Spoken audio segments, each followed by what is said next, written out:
So there's a nice picture of the 101st District up here, if you don't know which district we live in. It's all of Nuevo County, 3/4 of Lake County, 3/4 of Wexford County, 1/4 of Mason County, and 1/8 of Oceana County. And it stretches for about 100 miles from the bottom to the top. And one of the most interesting things I've learned is that as you get down in Lansing and you run into people from southeast Michigan, lots of them, their district is within a county, and maybe only 3, 4, 5 townships, because your districts are based upon numbers, and every district has something like 85,000, give or take, people in it. So it takes 85,000 people spread out that far to get our 101st district. And I'll just give you a quick update about what's going on and a word of encouragement.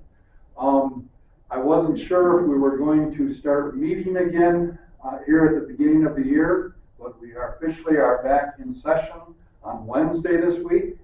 So I'll be pushing my attendance button, and that's one time I get to push the green button to say yes, I'm here. So that will be happening at noon on this Wednesday. We are immediately going into caucus. That means we get together as Republicans and talk about what's happening or what's not happening. There's rumor that the Democrats have one vote they want to take.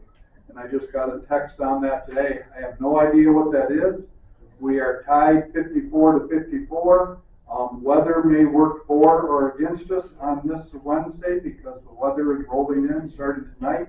And people from the UP don't like to travel down to Lansing when it's too thick. So we shall see what happens Wednesday.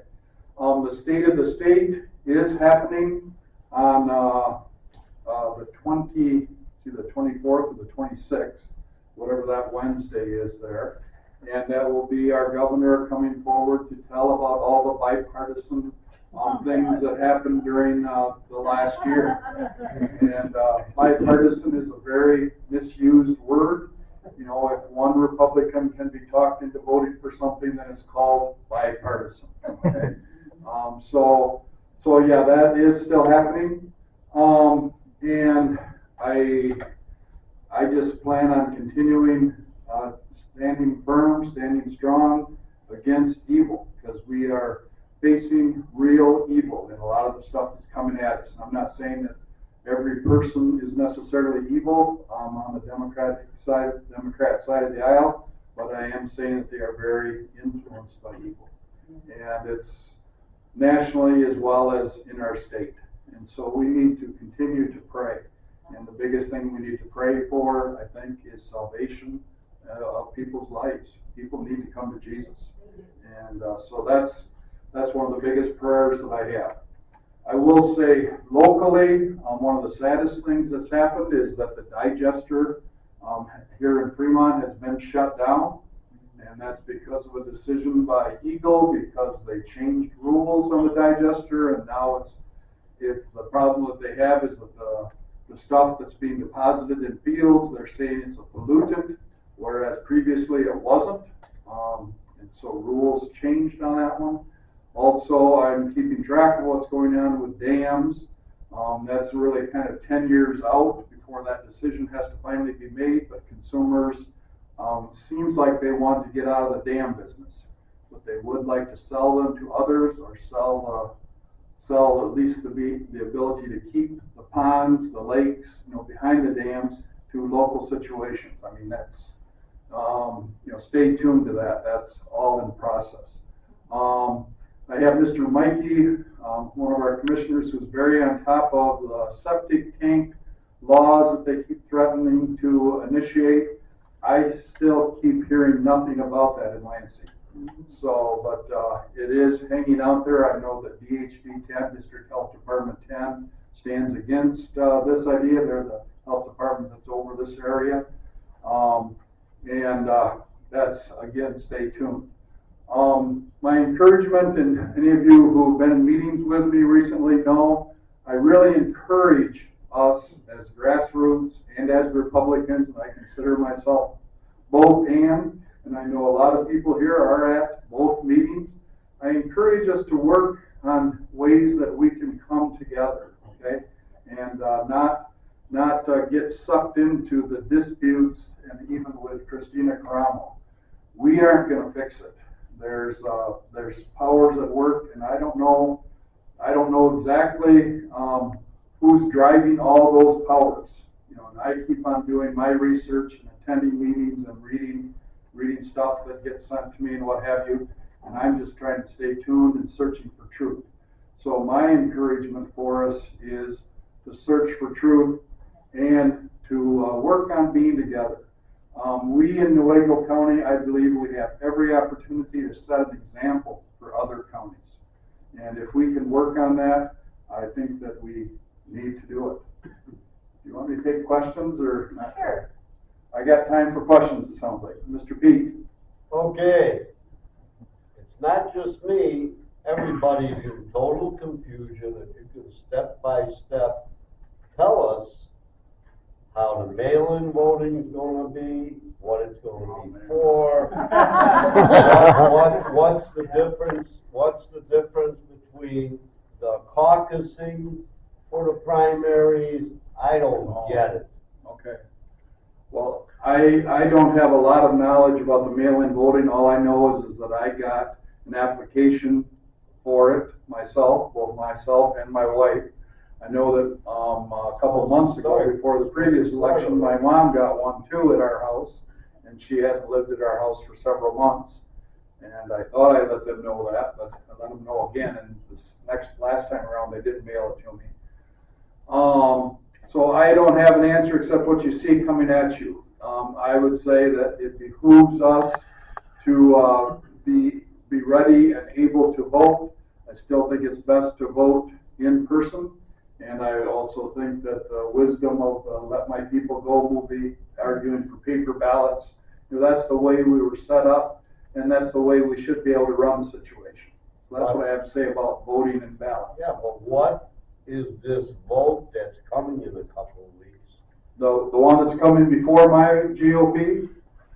The caucus for the primary. There's one coming at the beginning of February. What is that for? Oh, in February. How does that affect anything? Okay. What is happening in February? It's Before February. the caucus. Yeah. Well, it's now. I think there's some confusion going on there. Now, what do you mean by caucus, Pete? What used to be our help me out convention. Okay. Is now going to be a caucus.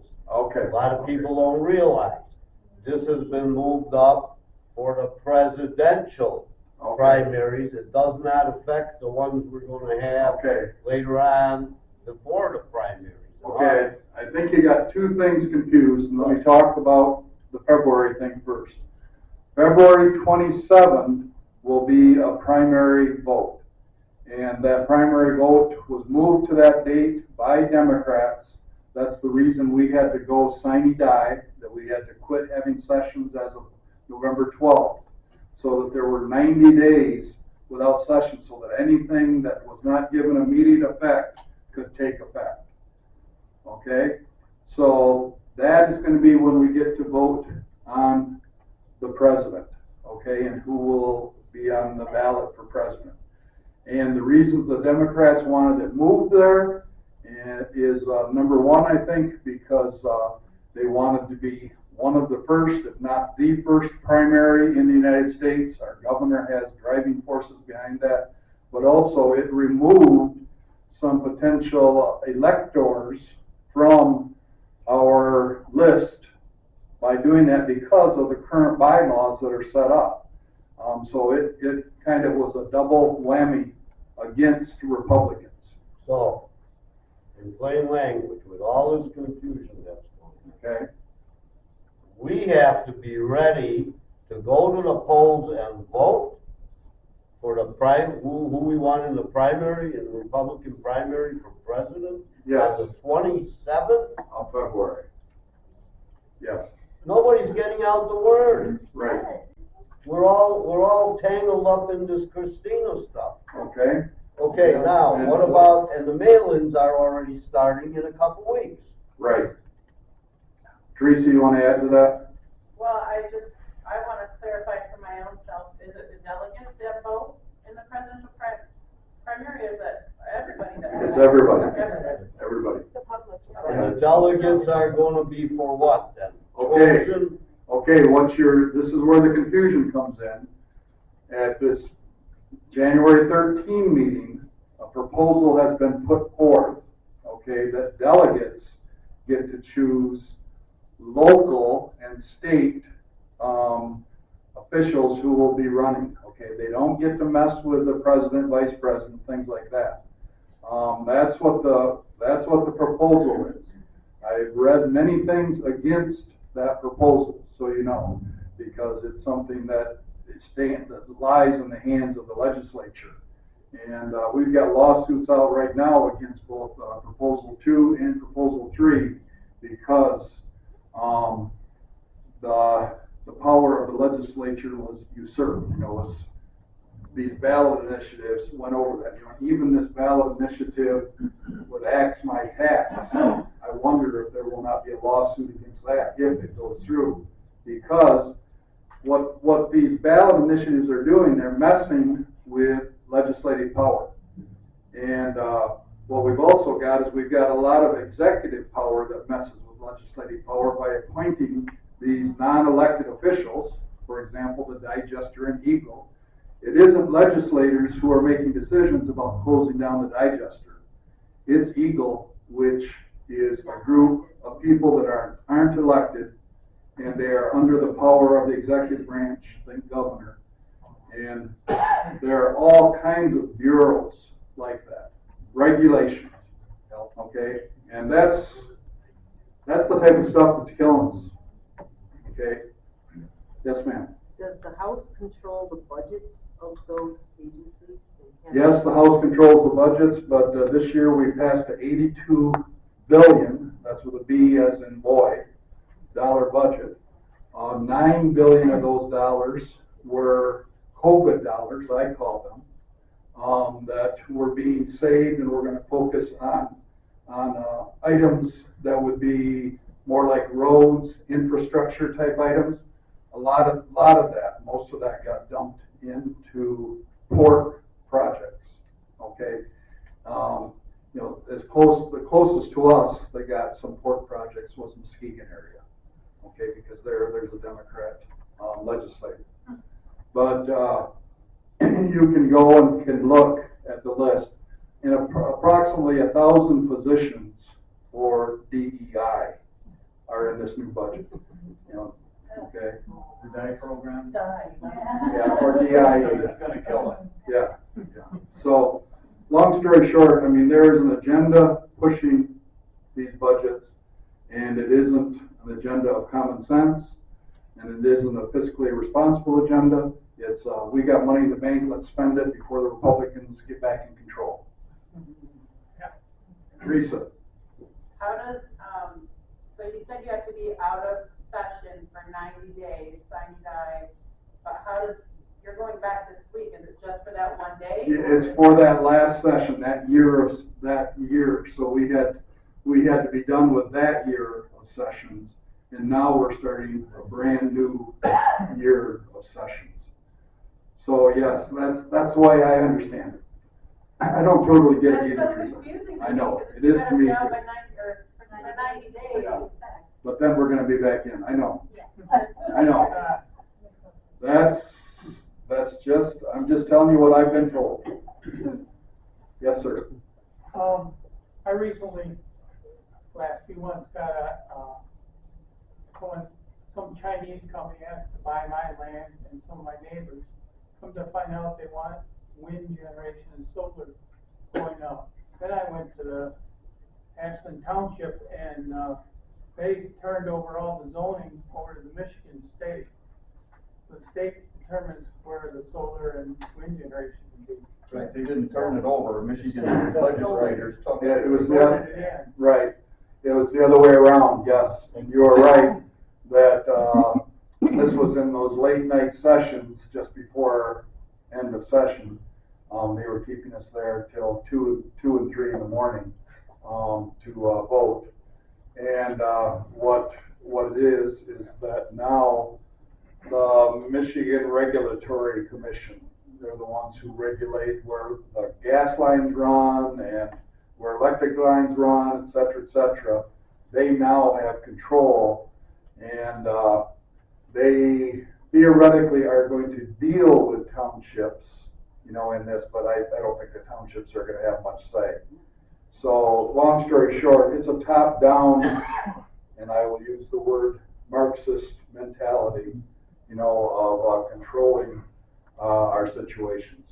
The greatest irony to me in all this is that they call these places wind farms or solar farms.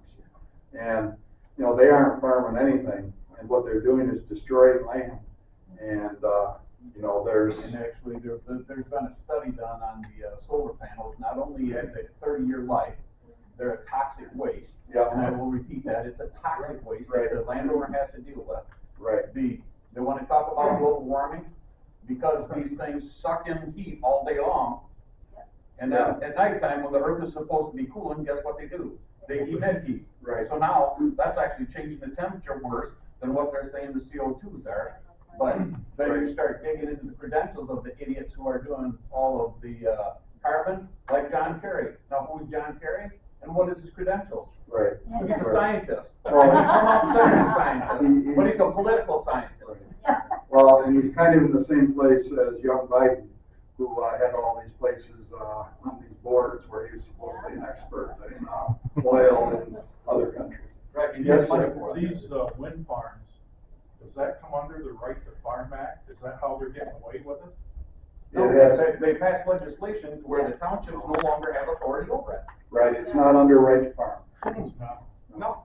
I'll tell you a couple more statistics, and I got to testify on these. You get to go to these committee meetings and you can stick your nose in there and say something. My greatest argument is trust the science. Okay? And I'm being facetious as I say that. But trust the science. And the science says two things. One is that another group that was against the wind farms, what have you, did a survey, and 85% of the people responding to the survey were against this idea. And another piece of science is that according to the research, and to get enough power to generate in Michigan, it has to cover about 18% of our state. Okay? And math is a pretty hard science. Okay?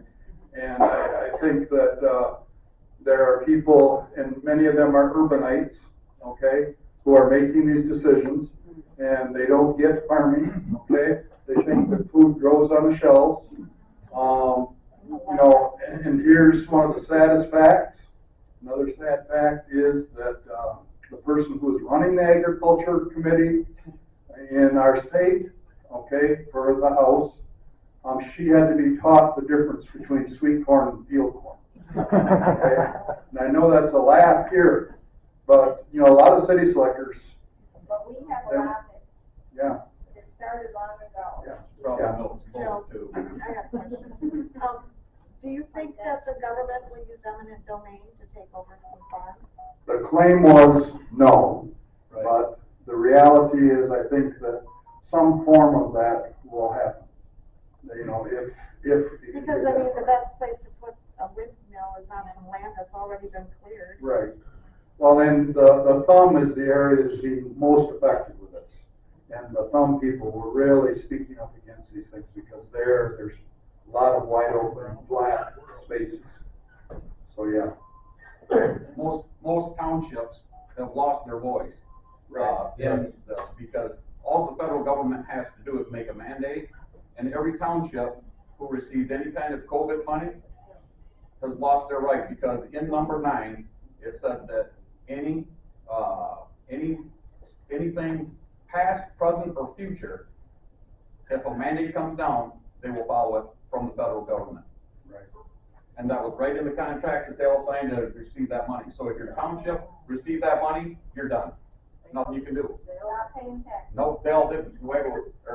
Yeah, this is the last, We didn't. last question I'm gonna take, Pete, and I think these people wanna move on.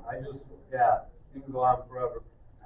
I'd like you to explain to the folks how our county commissioners are trying to fight for our constitutional rights